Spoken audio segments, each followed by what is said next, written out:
आज से लगभग 345 वर्ष पूर्व सह्याद्री के एक पर्वत शिखर पर एक समारंभ हुआ था। वो एक महापुरुष के राज्यारोहण का कार्यक्रम था। छत्रपति शिवाजी महाराज उस दिन राज्याभिषेक का समारंभ पार करते हुए, संपन्न करते हुए एक राजा के रूप में सिंहासन पर अधिष्ठित हुए। उसी दिन से इस देश में हिंदवी स्वराज्य का शुभारंभ हुआ। राष्ट्रीय स्वयंसेवक संघ के संस्थापक पूजनीय डॉक्टर हेडगेवार जी ने इस दिन को ही हिंदू साम्राज्य दिन ऐसा कहा है। इस घटना की एक पृष्ठभूमि है, उसे भी हमें समझना होगा। 8वें शतक में मोहम्मद बिन कासिम ने इस देश पर आक्रमण किया और उस समय राजा दाहिर का पराभव किया और इस देश की संपत्ति लूटकर यहां से चला गया। ये भारत पर बाहर के आक्रांताओं ने प्राप्त किया हुआ पहला विजय था। और बीच का एक कालखंड ऐसा ही चलता रहा और लगभग 400 वर्षों के बाद फिर इस घटना की पुनरावृत्ति हुई। मोहम्मद गोरी ने आक्रमण किया और उस समय संघर्ष करते हुए पृथ्वीराज चौहान इस देश के स्वतंत्रता के लिए संघर्ष करते हुए और बलिदान हो गए। तो लगभग तब से लेकर आज जब शिवाजी महाराज का राज्यारोहण होता है, हम कह सकते हैं कि लगभग 800-900 वर्ष का कालखंड है कि इस देश के अंदर हिंदू एक भिन्न प्रकार की मानसिकता में अपने आप को अनुभव करता रहा।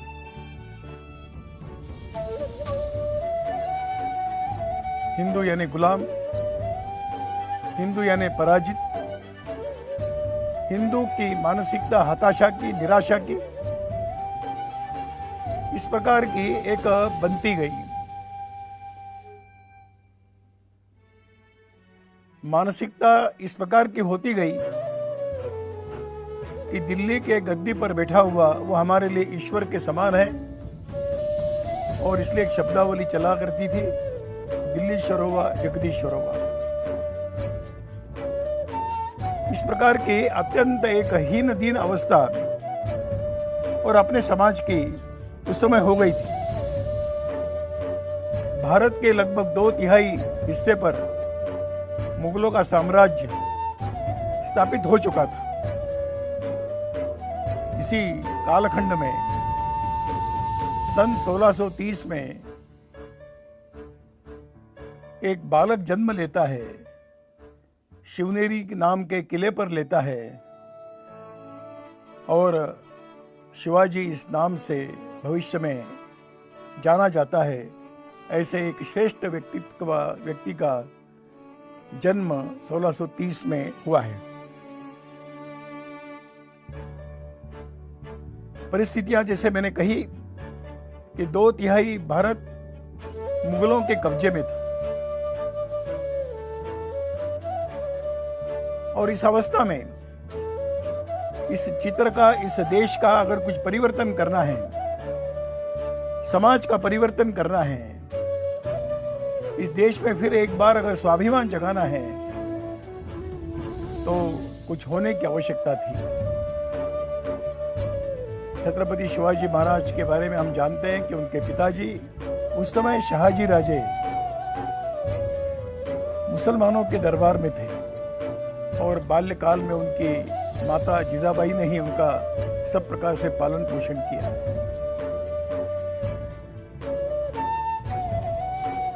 दादोजी कोंडदेव उस शैशवावस्था में उनके गुरु बने कि जिन्होंने उन्हें शस्त्र अस्त्र की शिक्षा दी। एक छोटी विरासत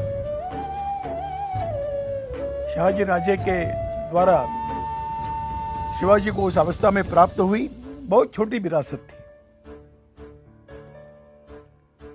और उस विरासत के आधार पर भविष्य का स्वप्न देखने वाला बालक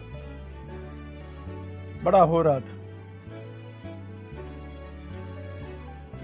और बड़ी विशेष बात है कि जब छत्रपति शिवाजी महाराज के बारे में हम जब सोचते हैं तो वास्तव में एक 50 वर्ष की आयु और जीवन भर संघर्ष के अलावा और कुछ नहीं दिखाई देता है। छत्रपति शिवाजी महाराज ने अपने शौर्य और साहस का उपयोग अपने जीवन भर हिंदू समाज की रक्षा और देश हित के लिए ही किया है, यही उनका इतिहास बताता है। किसी भी नेतृत्व की सफलता के कुछ चरण होते हैं, तो चरण में पहली बात आती है कि उसका प्रारंभिक जीवन कैसा रहा। जो नेतृत्व करने वाला व्यक्ति है, परिस्थितियों का आकलन करने की उसकी क्षमता कैसी है, उसके आस्था के श्रद्धा के विषय क्या है, और इस सब करने के लिए साहस के साथ एक पुरुषार्थ की आवश्यकता रहती है, एक निर्भय व्यक्तिमत्व की आवश्यकता रहती है। ऐसा ही व्यक्तित्व अपने जीवन में एक सफल नेतृत्व देने में सिद्ध होता है। और इसलिए जब हम आरंभ का जीवन देखते हैं तो एक बिल्कुल कुमार अवस्था में, युवावस्था में प्रवेश कर ही रहे थे, तो अपने साथियों के साथ रोहिडेश्वर के उस शिव मंदिर में एक संकल्प लेते हैं, और एक संकल्प के रूप में शिव पिंडी पर अपने अंगुली से रक्त का अभिषेक करते हैं। और संकल्प क्या था? तो मैं इस भूमि को स्वराज्य प्राप्त करा के रहूंगा। स्वराज्य प्राप्ति का संकल्प है। और इसलिए यह एक प्रारंभ उनका जीवन का, पर इतना ही नहीं था, अपने आसपास के सामान्य लोगों को समझाना है स्वराज्य क्या है। उनके मन में उसके प्रति एक भाव जागरण करना है, और अगर संघर्ष करना है तो अपने कंधे से कंधा लगाकर खड़े होने वाले साथियों को भी तैयार करना है। ऐसे सभी के अंतःकरण में एक विश्वास निर्माण करना है विजय के प्रति। यह सारा कालखंड प्रारंभ का इसी प्रकार का रहा। इसलिए हम देखते हैं कि छत्रपति शिवाजी महाराज के साथ कौन खड़े रहे, तो सामान्य उस सह्याद्री के पहाड़ियों में रहने वाला, जिसको मावला कहा जाता है, सामान्य मावला एक खड़ा हुआ। उतना ही नहीं, फिर कान्होजी जैसे जयदेसर के व्यक्तिमत्व खड़े हुए, बाजी पासलकर जैसे व्यक्ति खड़े हुए, तानाजी कंधे से कंधा लगाकर खड़े होने वाले तानाजी मालुसरे हमने देखे। राजा की और स्वराज्य की रक्षा के लिए सब प्रकार का पुरुषार्थ करने वाले बाजी प्रभु देशपांडे हम लोगों ने सुने हैं। हम प्रताप राव गुजर का कभी नाम सुनते हैं कि राजा के, महाराज के एक शब्द पर फिर एक बार वो लड़ाई के मैदान में कूद पड़े और अपने बलिदान हो गए। इस प्रकार के साथियों को प्रारंभ में ही कौन मेरे साथ खड़े रहेंगे, इस प्रकार का प्रयास उस युवावस्था में उन्होंने प्रारंभ किया है। इतना ही नहीं है, तो ऐसे इस कार्य के लिए संत महंतों के आशीर्वाद चाहिए, और इसलिए उनका भी आशीर्वाद प्राप्त करते गए। हम जानते हैं कि उनके जीवन में संत समर्थ रामदास जी का स्थान है, उनके जीवन में संत तुकाराम जी का एक स्थान है। ऐसे महापुरुषों के आशीर्वाद प्राप्त करना और अपने लक्ष्य के प्रति एक भाव मन में लेकर अपने साथियों को तैयार करना, यह उनके जीवन का प्रारंभिक कालखंड हम देखते हैं। दूसरी बात मैंने कही कि किसी भी नेतृत्व करने वाले व्यक्ति को परिस्थिति का आकलन करने की भी क्षमता चाहिए। उत्तर में मुगलों की शक्ति थी और दक्षिण में मुसलमानों की शक्ति थी, जो आदिल शाही, निजाम शाही इस नाम से जानी जाती है। शिवाजी महाराज को इन दोनों शक्तियों के साथ संघर्ष करना पड़ा। जीवन भर इनके साथ संघर्ष होता रहा। इस प्रकार के परिस्थिति का आकलन, बड़े आश्चर्य की बात है कि उस समय ब्रिटिशों का आगमन थोड़ा शुरू ही हुआ था, तो ब्रिटिश सेना के एक सचिव थे, उनका नाम है फिलिप। वो अपने अनुभव के आधार पर आकलन लिखते हुए लिखते हैं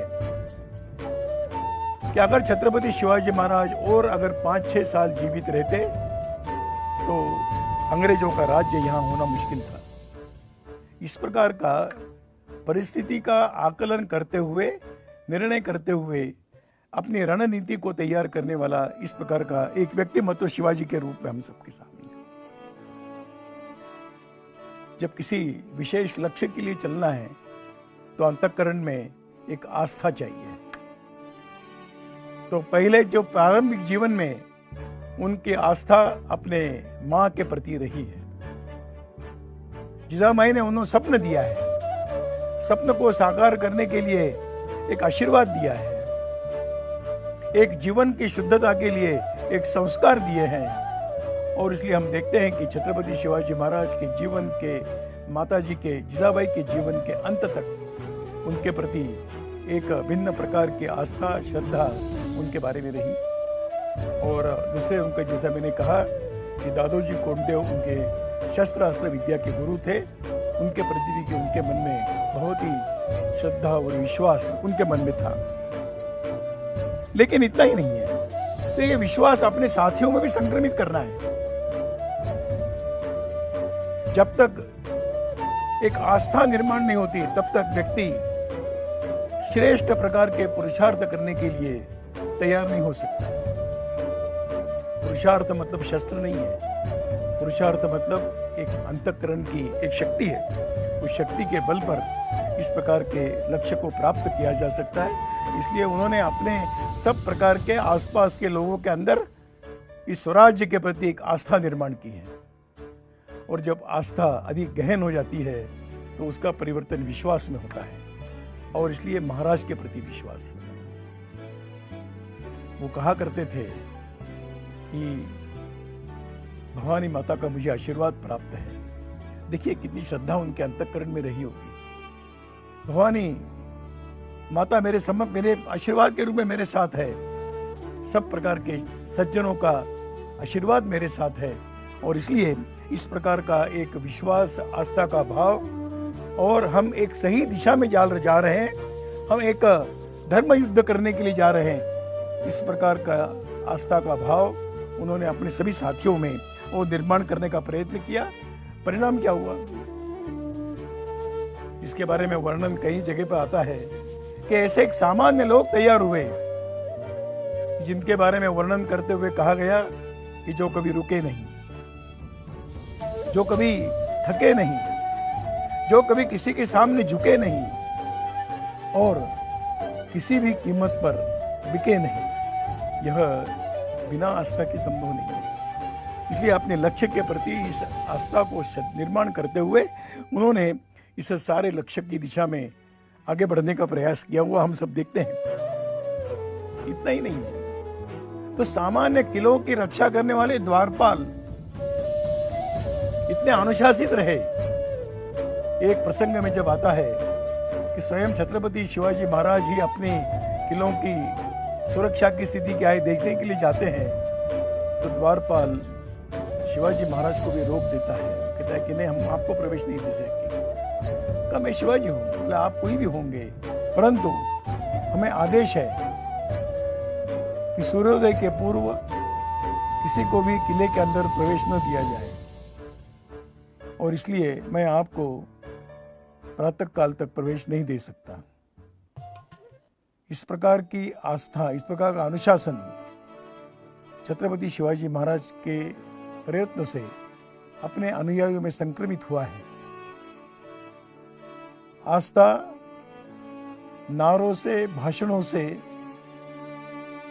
नहीं होती, तो आदर्श व्यवहार करने वाले जब सामने दिखाई देते हैं तो आस्था का भाव जागृत होता है। और हम देखते हैं कि छत्रपति शिवाजी महाराज इस प्रकार की आस्था, विश्वास अपने अनुयायियों में जगाने में सफल सिद्ध हुए हैं। चौथी बात आती है, मैं आकलन भी कहा, आस्था भी कही, लेकिन एक निडर व्यक्ति लगता है। कोई भी अगर लक्ष्य प्राप्त करना है तो निर्भयता के साथ, भय मुक्त रहकर आगे बढ़ने वाला व्यक्ति चाहिए। पतंजलि योग सूत्र में बहुत अच्छी बात कही गई। उन्होंने कहा कि पतंजलि कहते हैं कि सन्यासी की पहचान क्या है? सन्यासी की पहचान केवल गेरुआ वस्त्र, दंड, कमंडल यह नहीं है। तो पतंजलि कहते हैं सन्यासी की पहचान उसका अंतःकरण कितना निर्भय है, उस पर उसकी पहचान होती है। और इसलिए किसी प्रकार के भी नेतृत्व करने वाला व्यक्ति कितना निर्भय है, कितना निडर है, कितना अभय उसके अंदर है, वही व्यक्ति उसका सब प्रकार से नेतृत्व कर सकता है। दो प्रसंग आगे आते हैं जीवन में। मिर्जा राजे अपनी सारी सेना के साथ डेरा डालकर बैठे हैं। क्या करना है? मिलने के लिए जाना है, संधि करना है, आपस में वार्तालाप करना है। तो छत्रपति शिवाजी महाराज अपना किला छोड़कर उनके छावनी में गए हैं। मैं वहीं आता हूं। छावनी में 4-5 दिन रहे हैं। कभी भी उनके ऊपर आक्रमण होने की संभावना कोई कह नहीं सकता था, पर तो वो भय मुक्त थे। उनका जो होगा, मेरी भवानी माता मेरी रक्षण करने वाली है। इसलिए उस प्रकार के शत्रु के शिविर में हिम्मत के साथ रहना क्या आसान बात समझते हैं? और जब वो आगरा गए, आगरा में उन्हें नजर कैद करके रखा गया, तो उस अवस्था में भी वो निर्भय रहे हैं। विश्वास था कि मैं निकलूंगा यहां से। चारों ओर से घिरे हुए क्षेत्र में औलाद खान की निगरानी में उनको कैद करके रखा गया। उनके साथ उनके पुत्र संभाजी भी थे। इस अवस्था में बहुत कुशलता के साथ बचकर निकलने में वो सफल सिद्ध हुए। तीसरा प्रसंग तो अफजल खान के संदर्भ का है। अफजल खान को मिलने के लिए जाते हैं। कहा गया कि ज्यादा लोग नहीं आएंगे, अकेले गए हैं, हिम्मत के साथ गए हैं। जबकि अफजल खान का चरित्र मालूम है उसके जानते हुए भी, परंतु एक आत्मविश्वास लेकर अफजल खान को मिलने के लिए जाते हैं। परिणाम क्या हुआ हम सब लोग जान सकते हैं।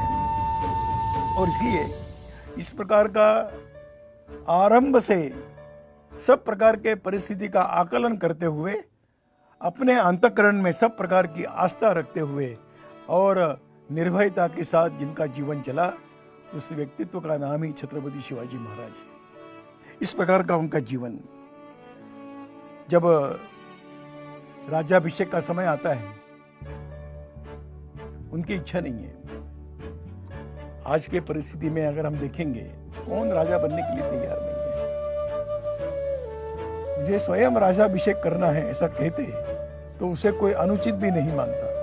लेकिन प्रसंग बताते हैं कि उन्होंने स्वयं की अपनी इच्छा नहीं थी, परंतु काशी से आए हुए गागा भट्ट, उन्होंने उनको आग्रह किया कि नहीं, आज देश में एक हिंदू राजा होना इसकी एक बहुत बड़ी आवश्यकता है और इसलिए आपका राज्याभिषेक होना एक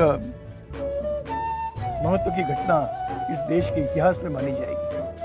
और इसलिए वो राज्याभिषेक के लिए तैयार हुए, परंतु उन्होंने कभी नहीं कहा कि ये मेरा राज्याभिषेक हो रहा है। उस समय भी वो ये कह रहे हैं कि ये तो राज्य हो, ये तो भगवान की इच्छा है। मैं एक सेवक के रूप में, भगवान के प्रतिनिधि के रूप में और इसमें और मैं आ रहा हूं। वैसे तो अपने यहाँ परंपरा है। राणा प्रताप के बारे में हम सुनते हैं कि वो स्वयं को, अपने आप को एक लिंग के मतलब शिव शंकर के दीवान मानते थे। मैं उनका दीवान हूँ, मैं राजा नहीं हूँ। तो अपने देश के अंदर ऐसी परंपरा, गद्दी पर बैठने वाले राजा महाराजा भी ऐसे जो पुण्य श्लोक हुआ करते थे, उन्होंने कभी भी अपने आप को उस सिंहासन से ऊंचा नहीं माना और ईश्वर की इच्छा के अनुरूप हम इसको ग्रहण कर रहे हैं, यही उनकी भावना थी। और इसलिए वो कहते थे कि भवानी माता की इच्छा है कि मैं राजा बनूं, मैं तैयार हूँगा। परंतु उसके बाद इस देश के इतिहास में बहुत गतिमान परिवर्तन होता हुआ हम अनुभव करते हैं। बहुत गतिमान परिवर्तन हुआ है। छत्रपति शिवाजी महाराज के बाद पेशवाओं के प्रतिनिधि रघुनाथराव पेशवे, वो अपनी सेना लेकर इस देश को फिर एक बार स्वतंत्र करने के लिए निकले और आज का उड़ीसा का जो कटक है, उस कटक से लेकर और दूर पश्चिम की सीमा पर भारत के बाहर का, परंतु पूर्व में कभी भारत का रहा, ऐसे अटक नाम का स्थान है, वहां तक गए। और इसलिए कटक से लेकर अटक तक भगवा झंडा इस देश के अंदर फहराने वाले रघुनाथराव पेशवे। और परिणाम ये हुआ कि जो क्षेत्र मुगलों के कब्जे में था, वो सारा का सारा बदलकर हिंदुओं के और स्वामित्व में आ गया। इस प्रकार का इतिहास हम सब जानते हैं। कहा तो जा सकता है कि भारत जो खंडित हुआ था, उस खंडित भारत को फिर एक बार अखंड बनाने की दिशा में डाला हुआ कदम था, ऐसा हम जरूर कह सकते हैं। जब राजा बनते हैं, एक राष्ट्रीय दृष्टिकोण है उनके सामने, उनके जीवन में पूरा अगर हम देखेंगे तो राष्ट्रीय दृष्टिकोण। मैं दो प्रसंग बताने वाला हूं। एक प्रसंग है मिर्जा राजे जयसिंह का। मिर्जा राजे मुगलों के सरदार, औरंगजेब के सरदार बनकर आए। छत्रपति शिवाजी महाराज को मैं पकड़ कर लाऊंगा, ऐसा संकल्प लेकर आए थे। छत्रपति शिवाजी महाराज जानते हैं कि मिर्जा राजे राजपूत है, हिंदू है। उनके नाम से लिखा हुआ पत्र बड़ा प्रसिद्ध है, पढ़ने लायक है, अध्ययन करने लायक है। वो पत्र में लिखते हैं कि मिर्जा राजे, आप लड़ाई करने के लिए क्यों आ रहे हो? आपके साम्राज्य के विस्तार के लिए आते तो किसी प्रकार की लड़ाई की आवश्यकता नहीं। मैं मेरा साम्राज्य आपके चरणों में वैसे ही समर्पित करने के लिए तैयार हूं। लेकिन आप मुगलों के साम्राज्य के लिए आए हैं, तो मेरी भवानी तलवार आपके लिए संघर्ष के लिए सिद्ध है। मैं मेरा सारा राज्य आपको समर्पित करने के लिए तैयार हूं। लेकिन आप आपके साम्राज्य के लिए नहीं आ रहे, विचार कीजिए। पत्र लिखते हैं, मुझे कुछ नहीं चाहिए।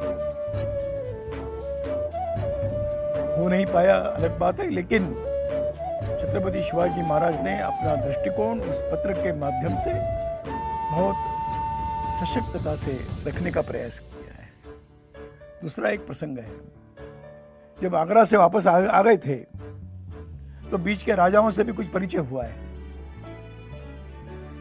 तो बुंदेलखंड के राजा छत्रसाल, वो भी मुगलों से लड़ रहे थे।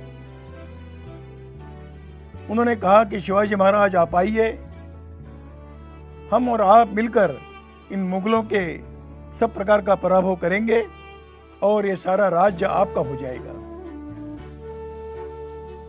छत्रपति शिवाजी महाराज की विशेषता यहां पर फिर एक बार प्रकट हुई।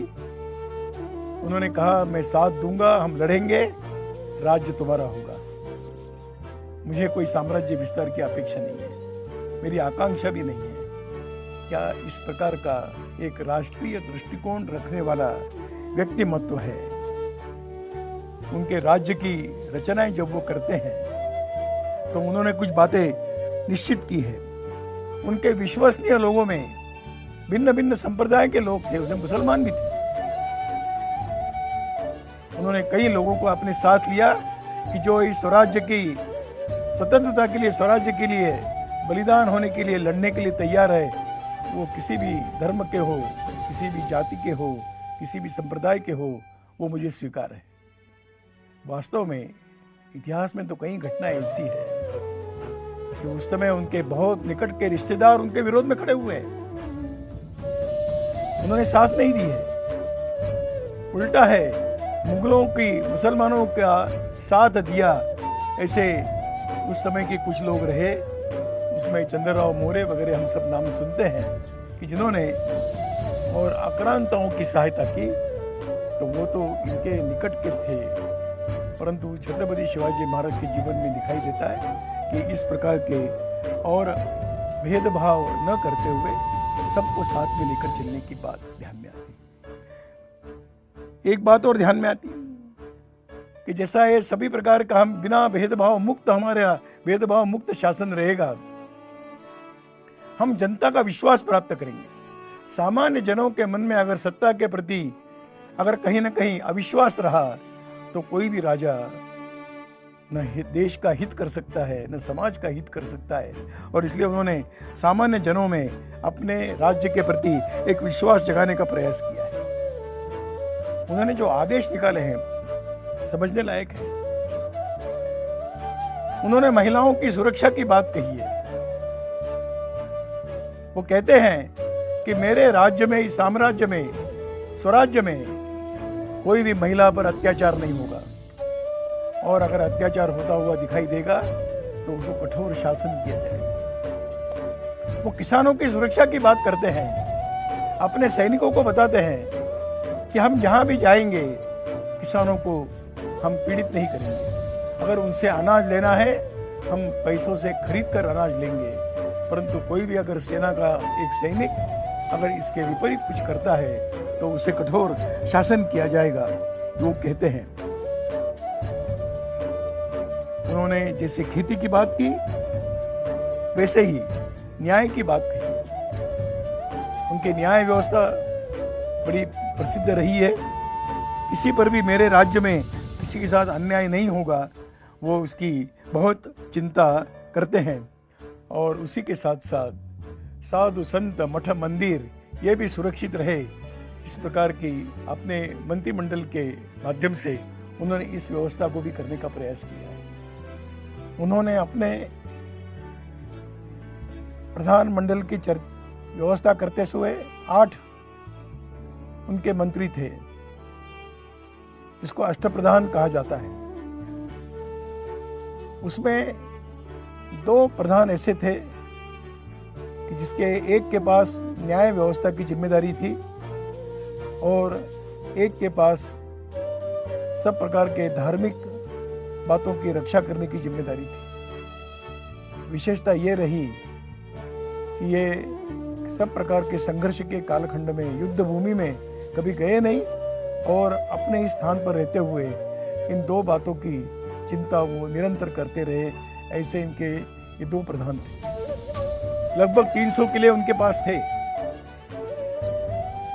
परंतु आश्चर्य इस बात का है, आज हमको आश्चर्य लगता है, वास्तव में आश्चर्य करने की बात नहीं, ये सहज होना चाहिए। वो क्या है कि 300 किलों में एक भी किलेदार उनका रिश्तेदार नहीं है। जिम्मेदारियों का निश्चित करते समय उन्होंने कभी भी रिश्ता या आधार नहीं माना। व्यक्तित्व गुणवत्ता, व्यक्ति का कर्तृत्व उसको आधार बनाकर और जिम्मेदारियां दी है। उनके जिम्मेदारी के संदर्भ में रिश्ता ये कभी उसका आधार नहीं रहा। छत्रपति शिवाजी महाराज के जीवन को जब हम समझते हैं, सन्यासी नहीं है, राजा है। और इसलिए संघर्ष उनके जीवन में है, लड़ाइयां की है, गए हुए किलों को पराक्रम के साथ, पुरुषार्थ के साथ वापस लिया है, शत्रुओं को खदेड़ा है, आक्रमण किए हैं। वो सन्यासी नहीं है। परंतु ये सब करते समय न उनके जीवन में इस प्रकार का करते समय कोई व्यक्तिगत स्वार्थ है, न कोई अपनी अपेक्षाएं हैं। अपेक्षा अगर है तो यही है कि ये स्वराज्य सुरक्षित होता जाए और इसके लिए जो जो करना पड़ेगा वो मैं करने के लिए तैयार हूँ। इस प्रकार का कभी हारे कभी जीते होंगे। एक विशेष बात ध्यान में आती है कि किसी भी राजा को कितना सजग रहना चाहिए। तो उस समय का मतलब आज का जो वसई है, उस वसई से लेकर गोवा तक पूर्ण एक समुद्र तट है और समुद्र गहरा नहीं है। इसलिए उन्होंने अपने सारे तंत्रज्ञ को इकट्ठा करते हुए, तंत्र ज्ञान को विकसित करते हुए छोटी युद्ध नौकाओं का निर्माण किया है। यहाँ बड़ी बड़ी युद्ध नौकाएं नहीं चाहिए।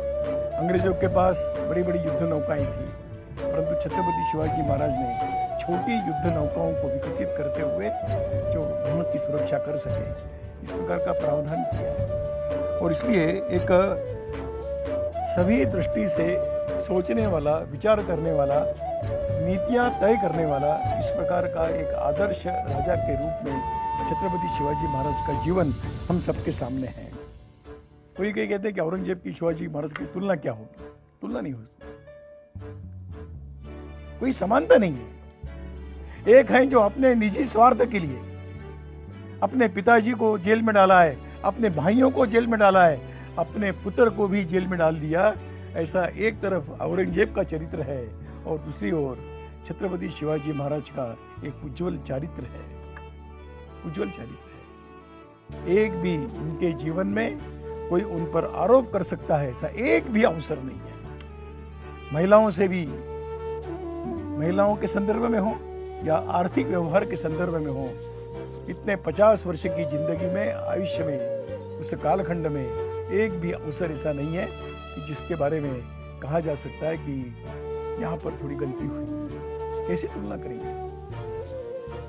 इसका एक ही कारण है, छत्रपति शिवाजी महाराज का कोई निजी स्वार्थ नहीं है, उनकी स्वयं की कोई अपेक्षा ही नहीं है, उनका साम्राज्य विस्तार की उनकी कल्पना नहीं है। जो भी कुछ है वो इस मातृभूमि के लिए है, इस देश के लिए है, इस प्रकार का भाव रहा।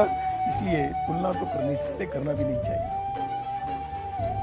एक बात और बताना ठीक रहेगा, वो कहते हैं शासन करेंगे, हम पलायन करने वाले नहीं हैं। अपनी जिम्मेदारियों को हम समझने वाले हैं, अपने कर्तव्यों का पूर्ण रूप से पालन करेंगे और इसलिए शासन छोड़कर भागने वाले, अपनी जिम्मेदारियों से भागने वाले हम नहीं रहेंगे, जिम्मेदारी के साथ रहेंगे।